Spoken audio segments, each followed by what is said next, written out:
নমস্কার বন্ধুরা, সৌমিত্র সোম কিচেনে সবাইকে স্বাগত।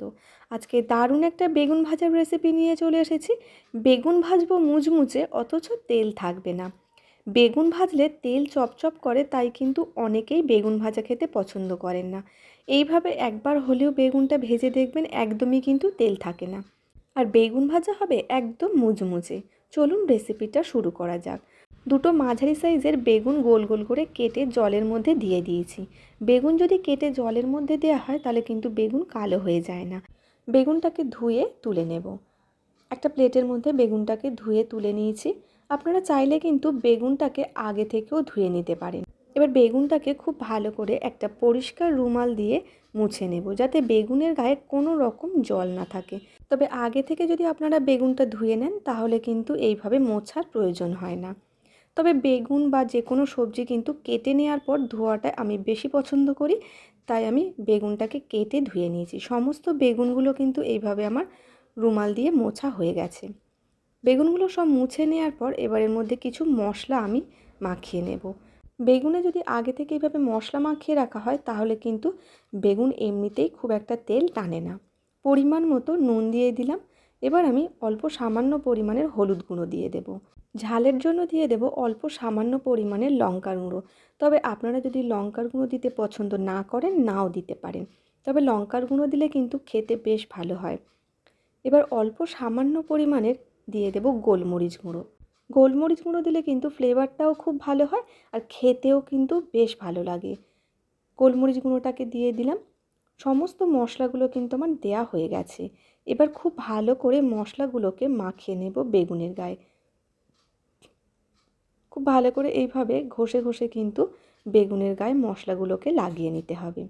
একটু সময় ধরে এটাকে করতে হবে, প্রত্যেকটা বেগুনের গায়ে যাতে খুব ভালোভাবে মশলাগুলো লেগে যায়। খুব ভালো করে বেগুনের গায়ে মশলাগুলো মাখিয়ে নিতে হবে। আপনারা এইভাবে কিন্তু একবার হলেও বেগুনটা ভেজে দেখতে পারেন, একদমই কিন্তু তেল চপচপ করে না। আর অনেকেই কিন্তু এই বেগুন ভাজাতে এত তেল টানে বলে অনেকেই কিন্তু বেগুন ভাজা খেতে পছন্দ করেন না। একবার এইভাবে বেগুনটাকে ভেজে দেখবেন, একদমই কিন্তু তেল টানে না, আর বেগুনটা ঠান্ডা হয়ে যাওয়ার পরও কিন্তু একই রকমভাবে মুচমুচে থাকে, আর খেতেও ভীষণ ভালো হয়। সমস্ত বেগুনগুলো এইভাবে কিন্তু আমি মশলা মাখিয়ে নিয়েছি, আর খুব সুন্দর কিন্তু রঙটাও হয়েছে। এবার এর মধ্যে আমি আরও কিছু উপকরণ মেশাবো।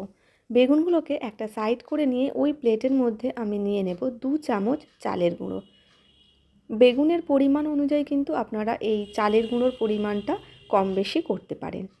2 চামচ দিয়ে দিলাম চালের গুঁড়ো, আর নিয়ে নেব 2 চামচ বেসন। যতটা চালের গুঁড়ো দেব ঠিক ততটাই বেসন নিয়ে নেব। আপনারা বেগুনের পরিমাণ অনুযায়ী চালের গুঁড়ো আর বেসনের পরিমাপটা নিয়ে নেবেন। আর অল্প সামান্য পরিমাণের দিয়ে দেব চিনি। চিনি দিলে কিন্তু রঙটা বেশ ভালো হয়। খুব ভালো করে এটাকে হাত দিয়ে মিশিয়ে নেব। চালের গুঁড়ো, বেসন আর চিনিটাকে খুব ভালো করে মিশিয়ে নিয়েছি। মিশিয়ে নেওয়ার পর একটা করে বেগুন নিয়ে এইভাবে খুব ভালো করে বেসন আর চালের গুঁড়োর কোট করে নেব। আপনারা চাইলে এটাকে ডবল কোটও করতে পারেন।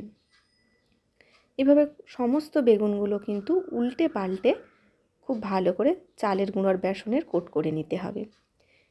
এতে কিন্তু বেগুনটা খুব মুচমুচেও হবে, আর ভীষণই খেতে ভালো হবে। খেয়াল রাখতে হবে বেগুনটা কোট করার সময় কোনোভাবে যেন ফাঁকা না থাকে, তাহলে সেখান থেকে কিন্তু তেলটা টেনে নেবে। সমস্ত বেগুনগুলো আমার কোট করা হয়ে গেছে। এবার আমি এখানে একটা বাটির হাফ বাটি আমি তেল নিয়ে নিয়েছি, আর একটা কড়া নিয়ে নিয়েছি। তেলটা আমি দিয়ে দিলাম কড়ার মধ্যে। দিয়ে তেলটাকে খুব ভালো করে গরম করে নেব। তেলটা গরম করে নেওয়ার পর আমি একটা একটা করে বেগুন এইভাবে তেলের মধ্যে ছেড়ে দেব। তেলটা যাতে ভালো করে গরম হয় সেটাও কিন্তু খেয়াল রাখতে হবে। এবার একটা একটা করে বেগুন নিয়ে আমি এইভাবে তেলের মধ্যে ছেড়ে দেব। বেগুনগুলো মিডিয়াম টু হাই ফ্লেমে কিন্তু ভাজতে হবে, কোনোভাবেই লো ফ্লেমে ভাজা যাবে না। লো ফ্লেমে ভাজলেই কিন্তু বেগুনগুলো অনেকটা পরিমাণ তেল টেনে নেবে। এবার একটা দিক হয়ে গেছে, বেগুনটাকে আমি উল্টে দেব। এইভাবে উল্টে পাল্টে কিন্তু বেগুনগুলোকে লালচে রং ধরিয়ে ভেজে নেব। আর যেহেতু চালের গুঁড়ো আর বেসন দেওয়া আছে, বেগুনের কিন্তু উপরের পোর্শনটা ভীষণ পরিমাণে মুচমুচে হয়, আর এটা ঠান্ডা হয়ে যাওয়ার পরও কিন্তু মুচমুচে থাকে, আর খেতেও ভীষণ ভালো হয়। একবার হলেও কিন্তু এইভাবে বাড়িতে বানিয়ে দেখতে পারেন। বেগুনগুলো আমার ভাজা হয়ে গেছে। এবার বেগুনগুলোকে তুলে নেব। বাকি যে বেগুনগুলো ছিল সেগুলোও কিন্তু আমি আরও একটা ব্যাচে ভেজে নিয়েছি। সমস্ত বেগুনগুলো ভাজা হয়ে গেছে। এইভাবে একবার হলেও কিন্তু বেগুনটা ভেজে দেখতে পারেন, ভীষণই মুচমুচে আর খেতেও ভীষণ ভালো হয়।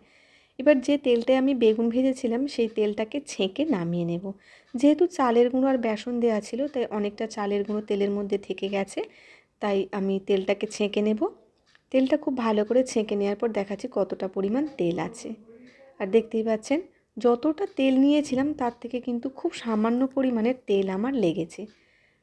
এভাবে কিন্তু একবার হলেও বাড়িতে বানিয়ে দেখতে পারেন। খুব কম তেলেই কিন্তু বেগুনটা ভাজা হয়ে যায়, একদম মুচমুচে থাকে।